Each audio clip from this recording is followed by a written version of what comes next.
Clive Staples Lewis, 1898 to 1962, is a celebrated literary critic, novelist, essayist, and Christian apologist. He's the author of The Chronicles of Narnia, the Space Trilogy, the Screwtape Letters, and numerous essays of apologetics, such as Mere Christianity. An Anglican from Belfast, he spent most of his life in England, teaching medieval and Renaissance literature at Oxford and later Cambridge. Like many of his generation, he served on the front during the First World War, and the experience reinforced his atheism and pessimism. However, as he relates in Surprised by Joy, between 1929 and 1931, he gradually regained his faith, partly thanks to conversations with J.R.R. Tolkien. From then on, his Christian faith increasingly informs his writings. In this interview, Father Michael Ward explains his pick of 5 books by Lewis and will take us through the author's works. Father Michael Ward is a priest of the Ordinariate of Our Lady of Walsingham. He's a member of the Faculty of Theology and Religion at the University of Oxford, and he's also Professor of Apologetics at Houston Christian University. His books include Planet Narnia, The Seven Heavens in the Imagination of C.S. Lewis, published by Oxford University Press, and After Humanity, A Guide to C.S. Lewis's The Abolition of Man, published by Word and Fire Academic. Father Michael, welcome. Well, Dominic, thank you. What would you add to this opening survey of Lewis's life? Wow. Well, you touched on the main features, of course, omitting only his marriage. I suppose that's a fairly significant thing. His late marriage, which in a way is how some people know him, because of the Shadowlands feature film that was made about that episode in his life. He married an American woman called Joy Davidman. He married her twice, first in a civil ceremony and then in a Christian ceremony. And they had a short, happy but tragic 3-year marriage, and before her cancer killed her in 1960 at the age of just 45. And it's a beautiful, poignant period in Lewis's life, and has been beautifully treated by William Nicholson, the screenplay writer of the Shadowlands feature film. So yes, that's a fairly notable aspect of his life, which you didn't mention, but you only had 6 sentences, I think. And you're a professor of theology and apologetics. What led you to study Lewis and write on him? I've had a lifelong interest in C.S. Lewis. My parents read the Narnia books to me when I was a little boy, and as soon as I could, I got into Lewis's other fiction, The Screwtape Letters, which we'll be talking about, The Great Divorce, and the rest. And then into his Christian apologetics, Mere Christianity, Problem of Pain, and the rest. And then I came here to Oxford to do my undergraduate degree in English. And so I began to study some of Lewis's academic writings, and did a short undergraduate thesis on Lewis's depictions of evil in his fiction.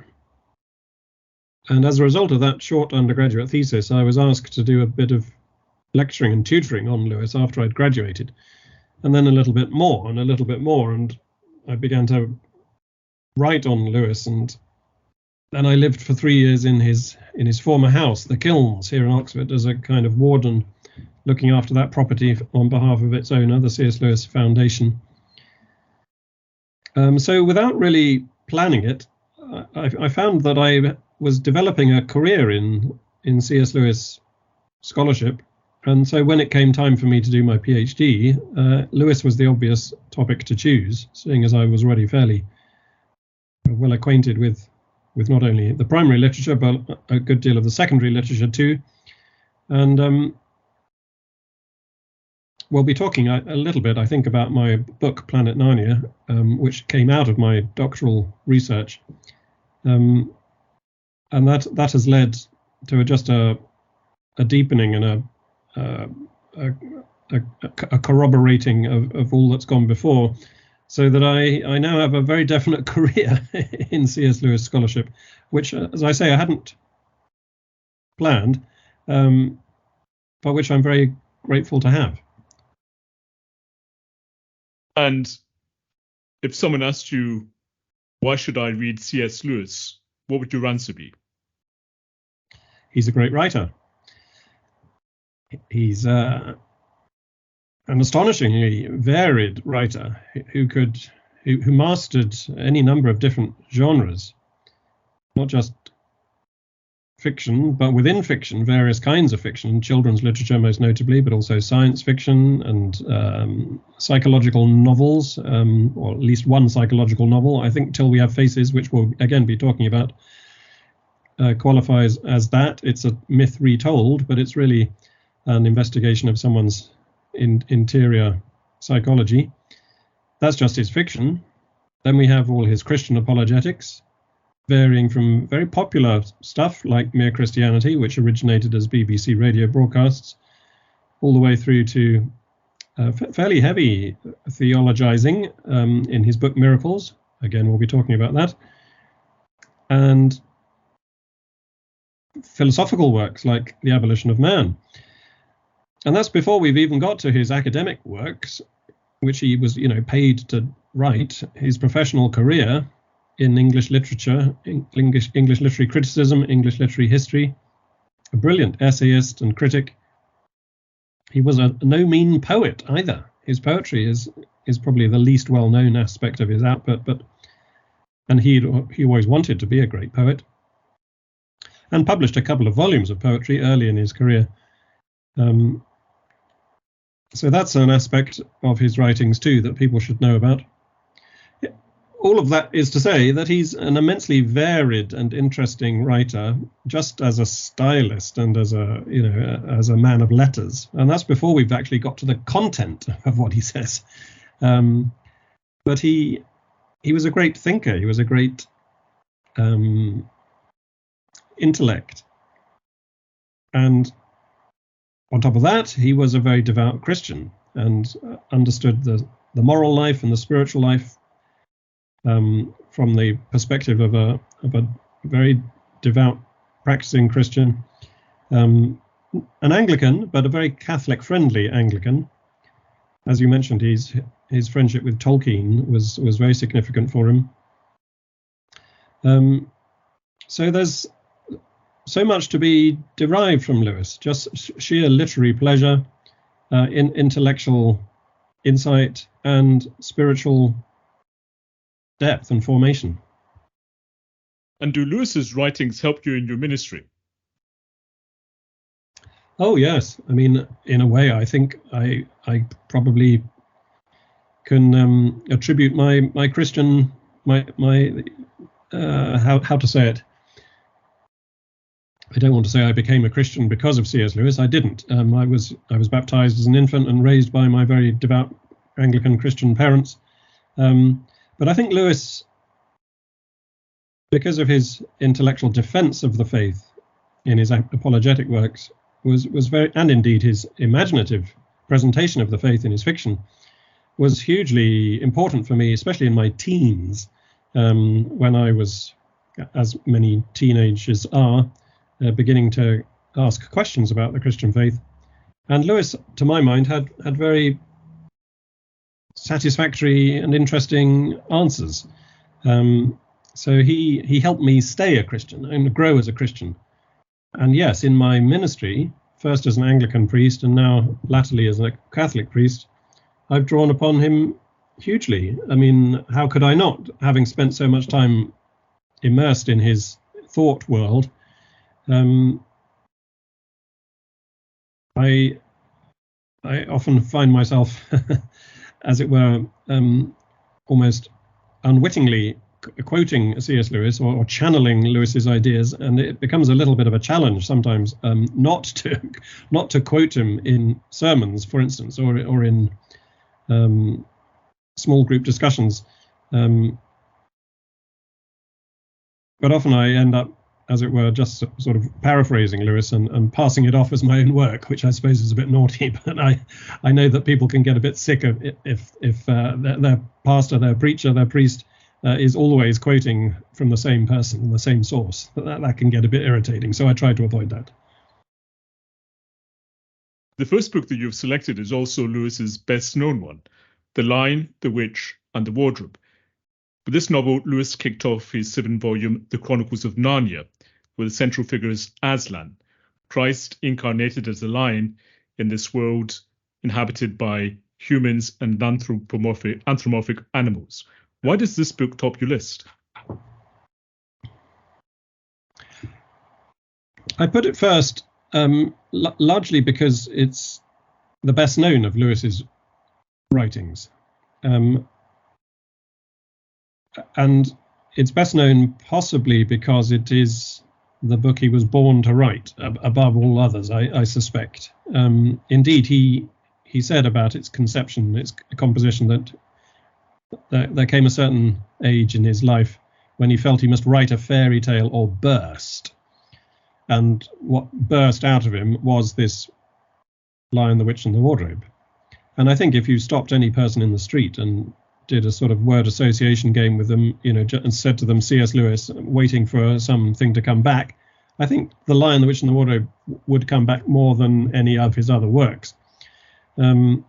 So it must be doing something right, I think, to have achieved such fame, such popularity. It's become a sort of canonical work within English children's fiction in the second half of the 20th century, and not just with among Christians either, but it's got into the mainstream, and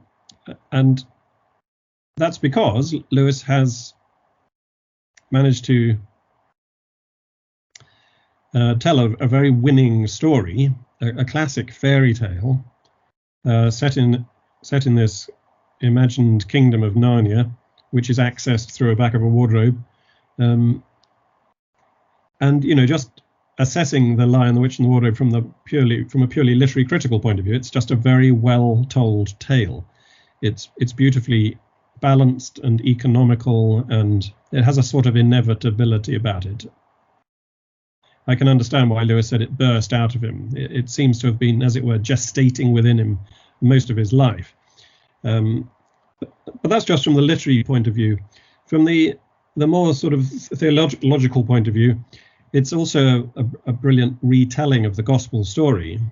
So, as you said, Aslan, the Christ-like character, dies and rises as a kind of sacrificial, atoning victim for a boy called Edmund, who has betrayed his brother and his sisters. And from one point of view, you might say, oh, that's just a fairly obvious allegorization of the gospel story. But it works. It works imaginatively. That's the thing. Lewis was, above all things, a poet.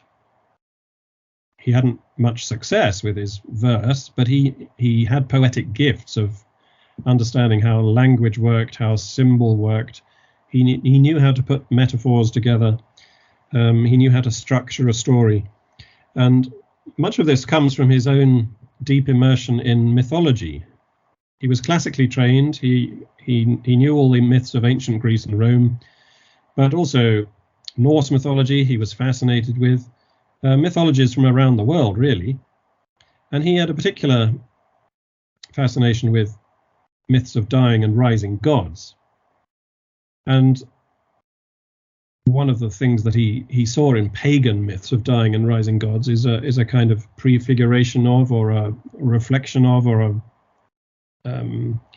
a refraction from the gospel story of the true dying and rising God, Jesus Christ our Lord. But because Lewis had this great mythological intelligence and background, he was able to shape the story in a way which is very engaging.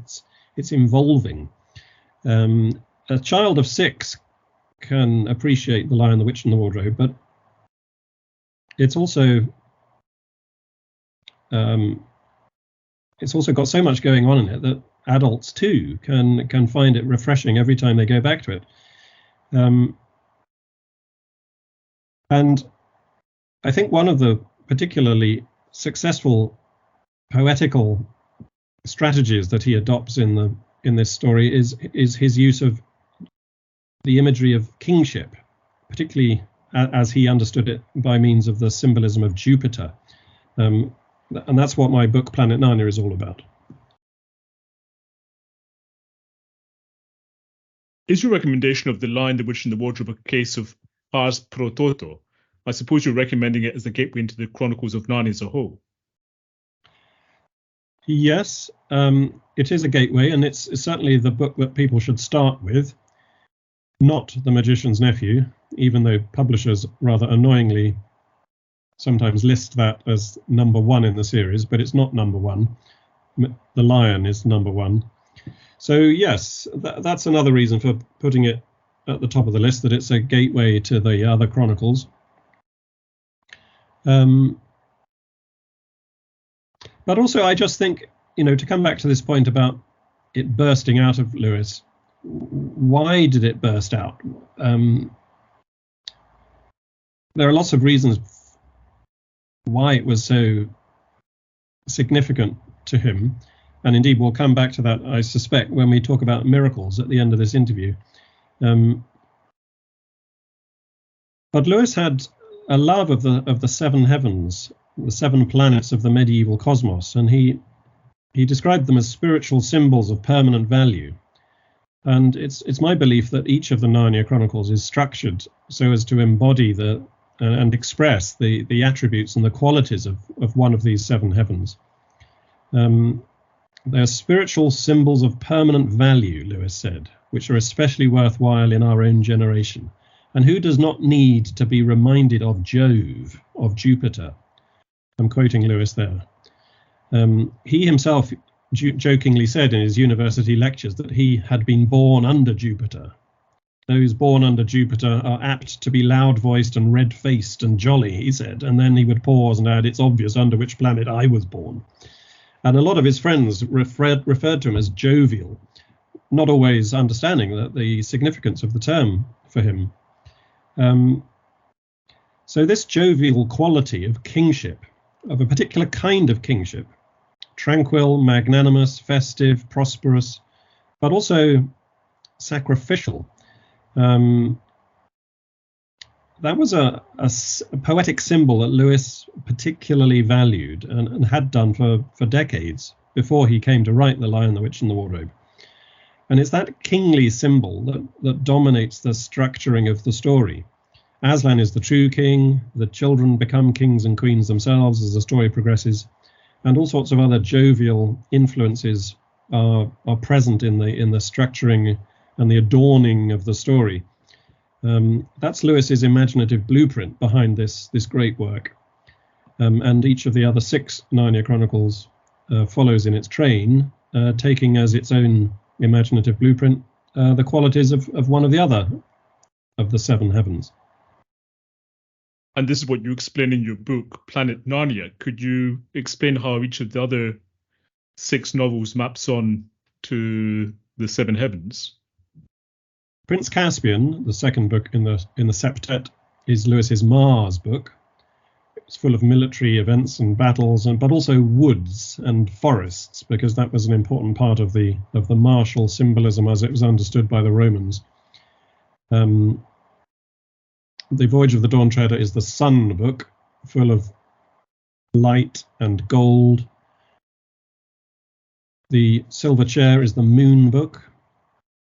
Silver there in the title is a bit of a giveaway. That's a story about wetness and wanderings and indeed lunacy. Some of the qualities of the moon. The Horse and His Boy is the Mercury story, which is dominated by questions of language and speed and theft and boxing and twins and a very, very various collection of attributes assembled under the mercurial heading. The Magician's Nephew is the Venus book, Venus being associated with creativity, and this is the story in which Narnia is brought to birth. the last battle is the Saturn story, because Saturn was associated with the last things, with death and judgment. And that's the story in which Narnia comes to an end, and the new Narnia, the kind of the new heavens and the new earth are brought to bear. So that's just a very quick thumbnail sketch of each of the chronicles and how they connect to their respective planet. But the important thing is, theologically, that Aslan, the Christ character, embodies in his own person, you might even say incarnates, the qualities of the presiding planet. Because Lewis is using this planetary imagery in a Christian sense. He's exploiting it, he's turning it to Christian ends. The heavens are telling the glory of God, after all, according to Psalm 19, Lewis's favourite psalm. And so Aslan becomes, under Jupiter, the King of Kings. Under Mars, he's the Lord of Hosts, mighty in battle. Under the symbolism of the sun, he's the light of the world. Under the symbolism of Mercury, he's the Word of God. And so on and so forth 7 times over. So all this planetary imagery is entirely consistent with biblical theology.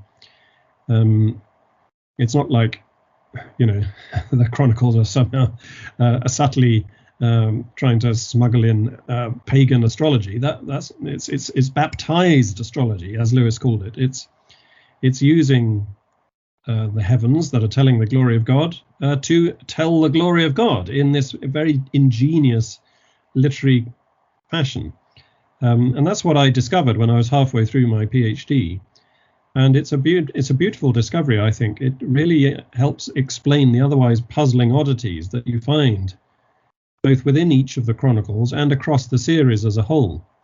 But when you come at it from this planetary point of view, you can see Lewis's great imaginative skill and subtlety, and that's what Planet Narnia is all about.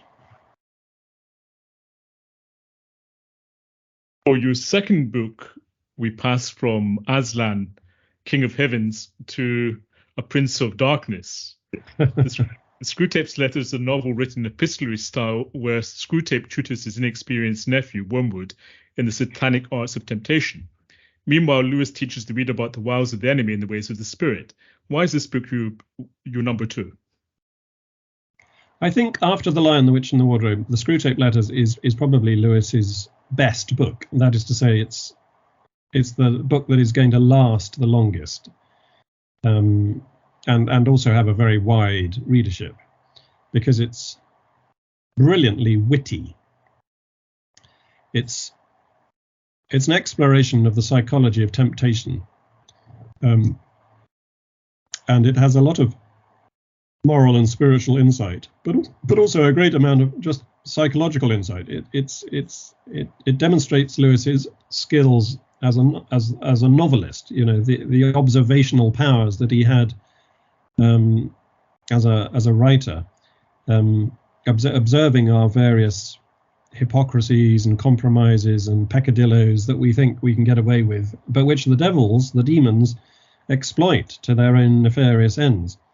But because it's told from the point of view of the demons, Screwtape is the senior devil writing to his nephew Wormwood, a junior devil, giving him advice about how to ensnare a human soul.